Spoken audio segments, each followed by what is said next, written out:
Madame, Monsieur, bonsoir à tous. Merci d'écouter cette édition d'information sur Equinox Télévision, édition de ce dimanche, co-présentée par Immaculée Forêt et Donald Briskamba. Immaculée, good evening. Good evening to you, Donald Briskamba, and to you, ladies and gentlemen. Thanks for joining us on this edition of the 8 p.m. bilingual newscast on Equinox Television.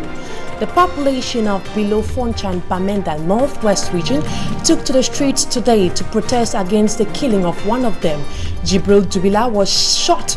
That was while he was riding his vehicle in that part of Cameroon. And on to something else, the president of the Cameroonians Movement political party, Professor Maurice Kamto, dissociated his party from the protest action that took place yesterday in Paris, France. The protesters were protesting against the BS regime and the continuous killing in the northwest and southwest region of Cameroon. Professor Maurice Kamto is urging the sponsors of the projects to take responsibility of their act. Details in this edition of the 8 p.m. bilingual newscast.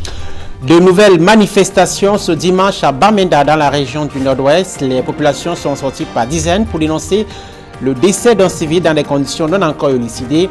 Des précisions en tout début de ce journal. Y a-t-il péril sur la liberté de la presse au Cameroun? Les journalistes font de plus en plus face à des entraves à l'exercice de leur profession. Notre enquête ce soir vous conduit à Kribi dans la région du Sud où des confrères sont presque menacés de mort. Détails dans quelques instants. Madame, Monsieur, bienvenue aux 20h.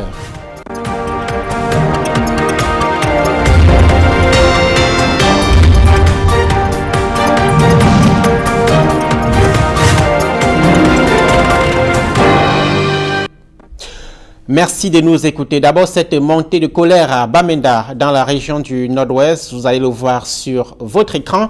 Les populations sont sorties par dizaines ce dimanche pour marcher dans le chef-lieu de la région du Nord-Ouest. Manifestation contre le décès d'un civil, décès dans des conditions pour l'instant non élucidées. Jibril Dubila, c'est le civil décédé ce dimanche dans la ville. Il s'agit d'un conducteur de moto. Les manifestants sont partis de la rue Foncha sont partis de la rue Foncha en passant par Nkweng avant de revenir au lieu de départ. Manifestation avec des arbres de la paix à main. La manifestation a été simplement observée par les forces de sécurité qui observaient cette scène. Les conditions du décès du civil Jibril Dubila ne sont pas encore pour l'instant élucidées. C'est la mine grise que de nombreux confrères se déploient depuis plusieurs mois à Kribi, dans la région du Sud. Les rivalités entre personnalités politiques ont bien souvent pour conséquence des dégâts collatéraux dans le secteur de la presse, car il n'est plus rare que des confrères subissent des représailles d'acteurs politiques en situation de concurrence et des représailles qui vont souvent jusqu'à des menaces de mort. Précision avec Joseph Fabena Bena. La couverture médiatique des événements politiques devient un risque pour les journalistes à Kribi et dans le département de l'Océan.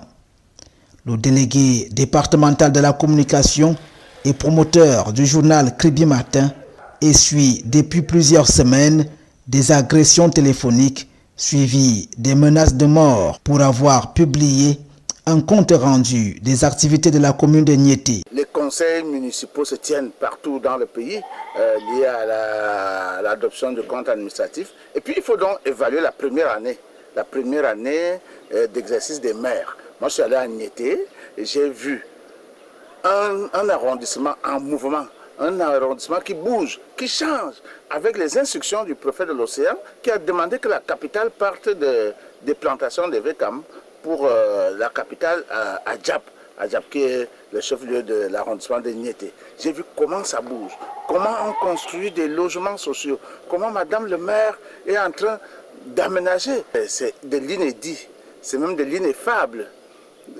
Exercer son métier, le métier de journaliste, et subir de telles agressions de la part des hommes qu'on croyait respectables. Le 3 mai dernier, jour dédié à la liberté de la presse, les journalistes de l'Océan, conscients de la menace qui pèse sur leur activité, avaient rendu visite au préfet pour lui exposer la situation délicate de l'exercice de leur profession. Avant les élections, pendant et même après, il y a eu des confrères qui ont été menacés par des hommes politiques ou alors par les élus Et le 3 mai dernier, lorsque M. le préfet du département de l'Océan nous a reçus, nous avons parlé de ce problème. Il nous a rassuré que les journalistes devraient pouvoir faire leur travail dans tout le département de l'Océan sans avoir à être inquiétés, tout en nous demandant bien entendu d'être professionnels.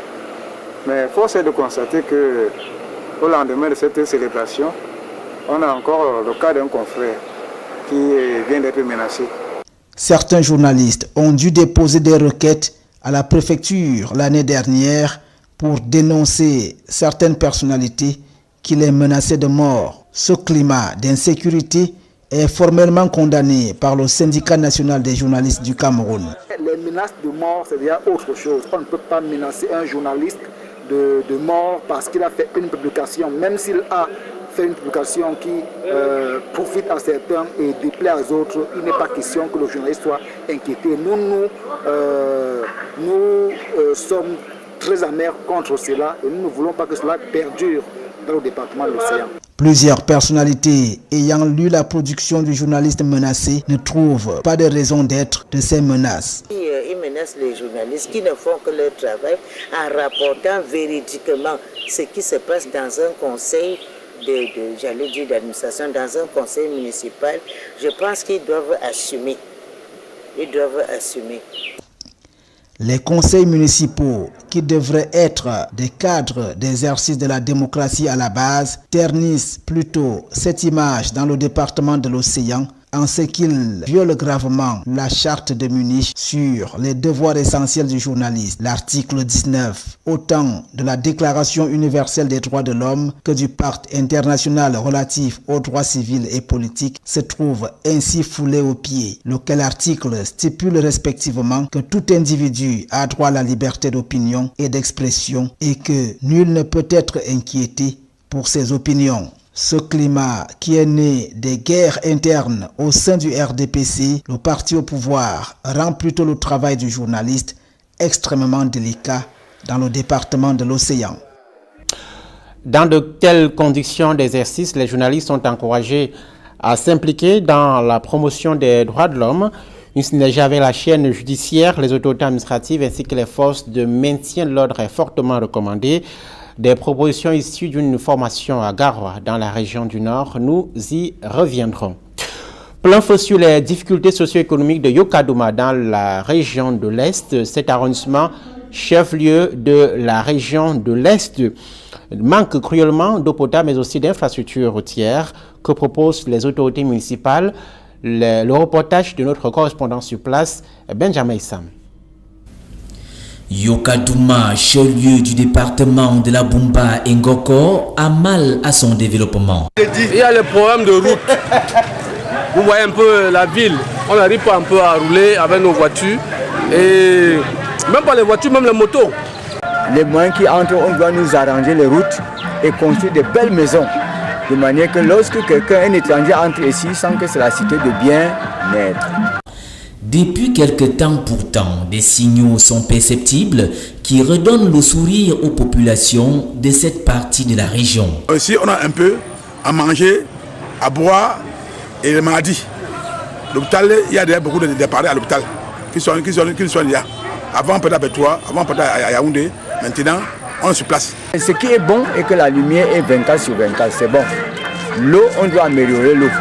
L'école publique groupe 2A et B peut renaître de ses cendres après la violente tempête qui emporta la toiture en 2016. Nous sommes venus ici le matin, on a trouvé que tout était dans le désordre. Au point où on ne pouvait plus fréquenter. On a même eu beaucoup de dommages parce qu'il a plu entrer dans le bureau, ça a mouillé beaucoup de documents. Et nous avons fait des rapports qu'on a adressés à la hiérarchie et avec des photos. Un bâtiment de 4 salles de classe réhabilitées qui donne à nouveau du sourire à la communauté éducative de Yokadouma. Nous pouvons voir les élèves revenir, retrouver leurs camarades qui étaient abrités dans certaines salles de classe et qu'ils pourront désormais cheminer ensemble pour les bonnes études. Pour quelqu'un qui voudrait avoir le bon sens, nous devons toujours commencer par l'éducation.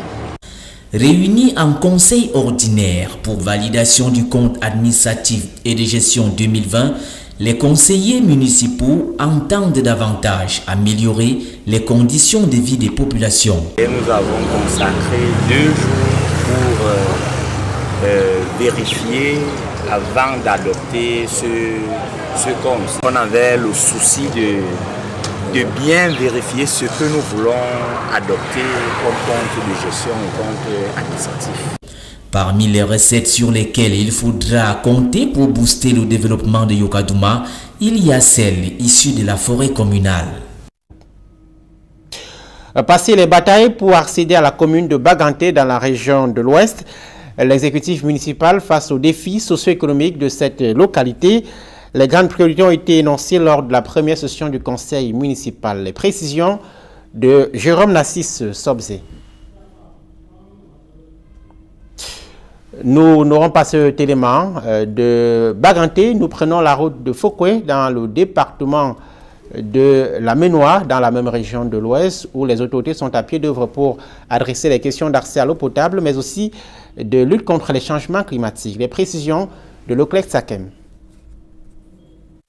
Tournée dans la lutte contre le changement climatique, la commune de Fokwe dans la région de l'Ouest explore depuis bientôt 1 an les voies et moyens permettant de mieux adresser sa politique de plan climat. Soit les latrines écologiques, que ce soit les mini-centrales solaires dans les 3 centres de santé intégrés, que ce soit la plateforme de compostage des ordures pour produire le compost et ensemencer le sol par les engrais verts, que ce soit l'éclairage public par le solaire, que ce soit le point de captage de l'eau qui alimente la commune de Fokwe grâce au financement de l'Union conjointe de la commune de Fokwe et de l'Union européenne, que ce soit le reboisement de la forêt communautaire de Fokwe.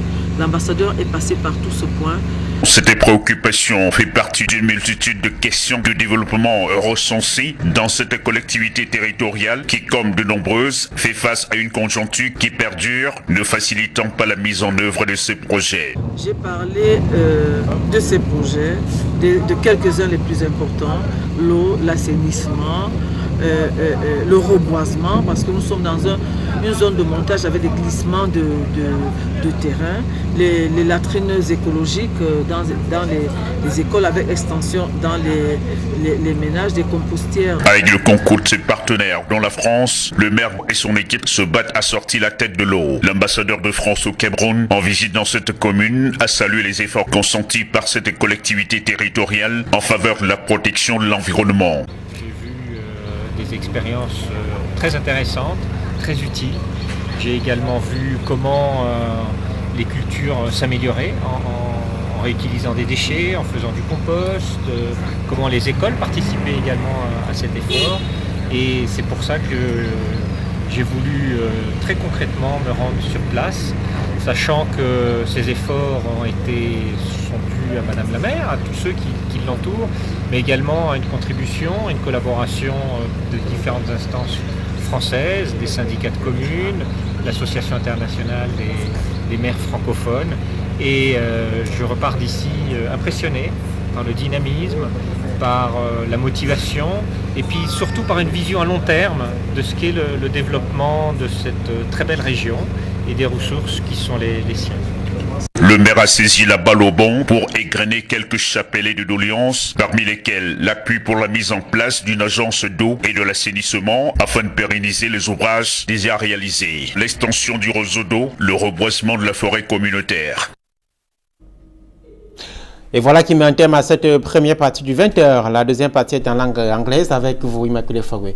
Good evening once more. Once more, good evening to you, Donabris Kamgan to you. Ladies and gentlemen, thanks for staying with us on the second segment of the news in the English language. We begin straight away in the northwest region of Cameroon, where the population of below Foncha took to the streets to protest or denounce the killing of a man called Jubila Dubil. The armed men fired several shots, shattering his car and killing him on the spot. The youth paraded with his corpse in Kwen, Damakong Street, and back to Foncha. The protest action was done under the watchful eyes of security elements. Those behind his killing is still unknown. And on to something else, the president of the Cameroon Renaissance Movement political party, Professor Maurice Kamto distances his party from yesterday's protest that took place in Paris, France. His declaration is coming a day after hundreds of protesters believed to be Kamto supporters stormed the streets of Paris protesting against the Yaoundé government. They equally carried the Ambazonian flag, calling for an end to the ongoing crisis in the two English-speaking regions of Cameroon. And on to our health page, breast cancer is rapidly gaining grounds in Cameroon. According to the World Health Organization, about 25% of women are diagnosed with breast cancer every year.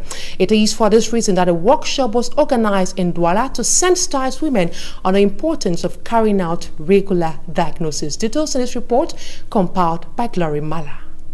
At a time when the number of cancer cases continue to rise in Cameroon, a lot of women are still ignorant of the killer disease, as over 4,000 women were diagnosed of cancer last year, while 2,000 died of it. In this regard, a workshop was organized in the town of Douala to create awareness. Cancer is a very serious situation today.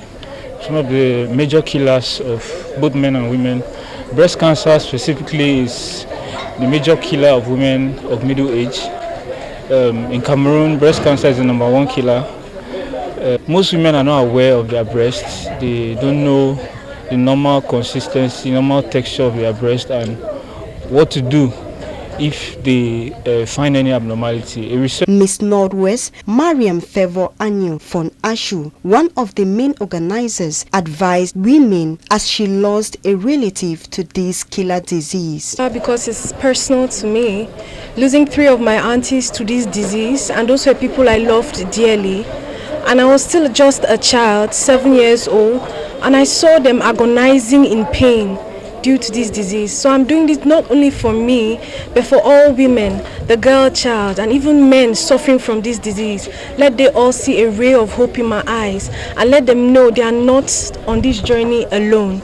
I am with them. Participants were schooled on how to constantly examine their breast and go for frequent screening in order to quickly detect any abnormality. If tested positive, the patient is advised to start treatment immediately. Cancer awareness, and since I'm also a breast cancer patient and also want to make the others to be aware of what is happening. It's not easy with the treatment and all that because it comes with a lot of side effects, so it's not really easy to manage it, but slowly but surely you get along with it. However, women and men are advised to visit health centers, get tested, and obtain more information on the disease, for if you are not informed, you are deformed. And up next, we'll be taking you to a locality known as Konjok in the Camp Division to show you the deplorable state of farm-to-market roads. The muddy and slippery nature of that road has made several road users to experience breakdowns. Details in this report.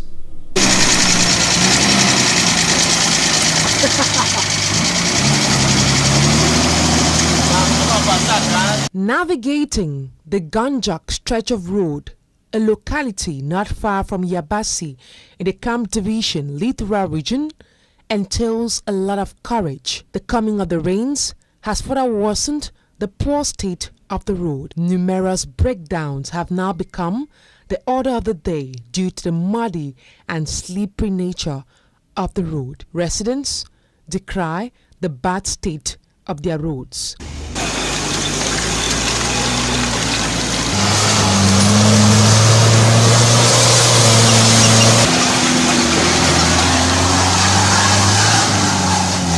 I traveled from Konjok to Batam. It was not an easy journey. My whole body was paining.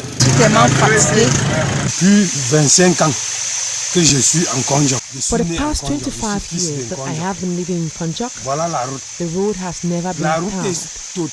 While traveling on this road, we are forced to spend the night because of its bad state. Not far from Konjok is another locality known as Sohok. The population are equally not spared from the hurdles. Their main road is at the verge of completely collapsing. Road users are forced to deviate in order not to be a victim of an eventual fatal incident. Though these localities are blessed with rich soils resulting to good yields, transporting the crops is a veritable nightmare. There is enough food here in Konja, but farm-to-market routes are terrible. Residents are sending a distress call to the Yaoundé government. It's often said, where there is a road, development follows. And on to something else. Reports from certified organizations say Cameroon has lost over 1 million hectares of forest land from the year 21 till the year 2019. It is against this backdrop that the Rainforest Alliance, together with other organizations, brainstormed on how they can reduce the rate of deforestation in the country. Details in this report compiled by Charles Ikome. According to a report from Global Forest Watch, Cameroon has lost about 1 million hectares of forest land between 2001 and 2019. This is equivalent to about 4.2% of forest land lost since the year 2000. With the rapid growth of urbanization and agriculture affecting deforestation, there is reason to be concerned about the situation. Bien que les espaces ouverts soient faibles de l'ordre de 1 hectare à demi hectare. Open spaces in the forest sometimes reach 1 to 2 hectares of land, which is usually cultivated by locals. When we multiply these figures, it amounts to so much. Another problem which has led to this growing phenomenon is the change of status when it comes to forests, which were permanently classified not exploitable, but now being exploited by agro-industries. In a nutshell, with the evolution of mankind and the need for agri-products, deforestation is constantly gaining grounds. La déforestation va continuer à croître pour des raisons agricoles. Agriculture, being the principal cause of deforestation, requires that it should be well planified so as to avoid extensive deforestation. When we examine the entire situation, we realize that deforestation is mostly being conducted in rural areas, considering the agricultural techniques being used by locals. Agriculture in rural areas is mostly done extensively, which means some parts of the forest is being cleared and cultivation begins on the portion of land for 1 to 3 years, and afterwards locals encroach to another piece of land which is more fertile. The meeting between the actors in this domain also witnessed them discuss the geographical localization of exploited forests, highlighting the zones in risk of deforestation and the preservation of wildlife reserves. La cartographie est importante. Cartography is important because it's on the chart that we can localize various forests in the country, and we can also trace which of the forests has been authorized by government for exploitation or not. Ou interdit par le plan de zonage. Rainforest Alliance developed in 2020 a program with measures to reduce deforestation and the destruction of natural ecosystems. And it's on that report compiled by Charles Ikome that we are ending this edition of the 8 p.m. Bilingual Newscast on Equinox Television. Have a blessed evening in the company of our programs. Equally have a blessed evening, Donabris Kamka. Excellente soirée, Immaculée Forêt. Madame, Monsieur, merci de préférer notre antenne pour vous informer.